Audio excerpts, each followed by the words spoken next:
G'day folks, I'm Mick from Ironman 4x4. We're just about done with our Ironman 4x4 bush truck build, and during that time we've also decided to give it a nickname. It's now the Ironman Iron Van, which rhymes, which is great. The other thing that's happened is many of you that have been following our build video have also posed a very valid question, why we specifically chose the Hilux and not any other four-wheel drive vehicle. A good question, and we'll answer that in a separate video. So we have fitted all the accessories to the vehicle. The only thing left to fit is the suspension. Now that sequence of events is very specific. We like to fit all the gear to the vehicle because as you're fitting gear to the vehicle, you're losing ride height, it's getting weight on it. And when we get to this stage where we've fitted everything to the vehicle that we're going to, we can now accurately determine how much ride height we've lost and what suspension we're going to put in to get that ride height back and give us that suspension lift that we need.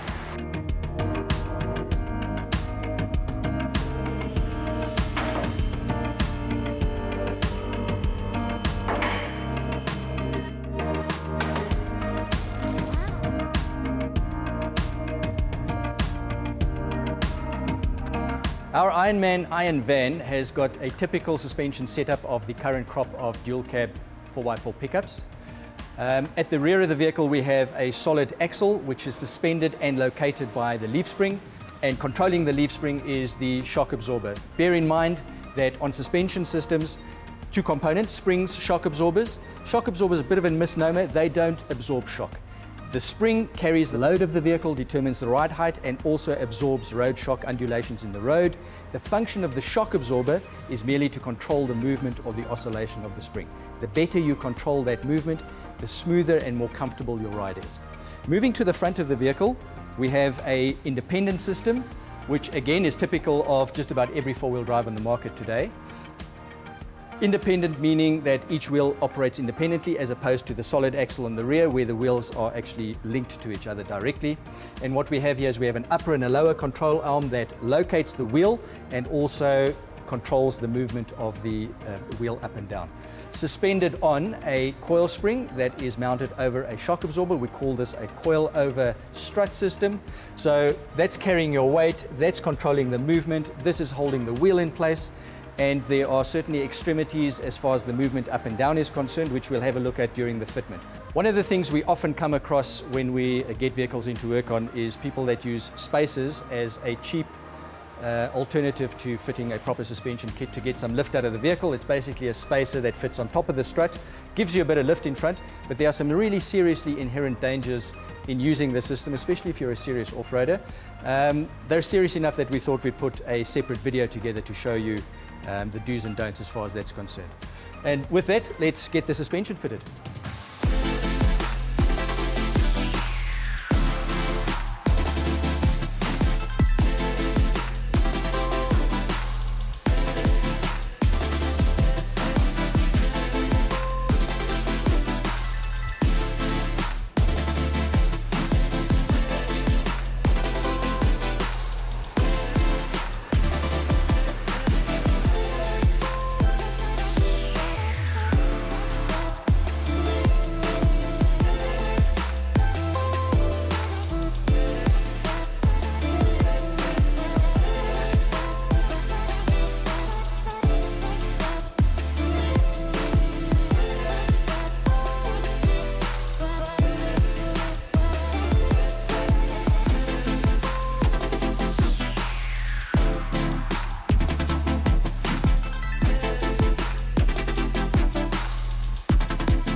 We're done fitting the uprated suspension kit to our Ironman 4x4 bush truck.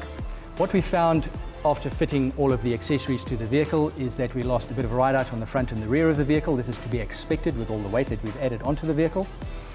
When the vehicle rolled in here, we measured the ride heights on the front from the bottom of the rim to the guard at 740 millimeters and on the rear of the vehicle 800 millimeters.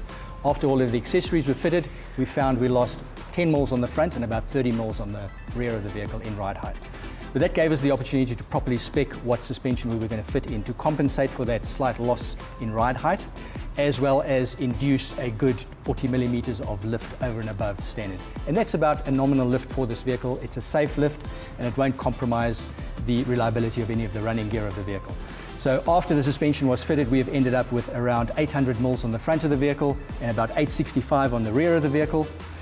It's a bit tall in front, but the front springs are going to settle by about 10 millimeters, which will give us 20 mils on the wheel, and we should end up with a good 40 millimeters front and rear as a lift, which is spot on. All that's left now is to get the vehicle to the sign writers. They're going to be putting the Ironman branding all over the vehicle, and then she's ready to hit the trail.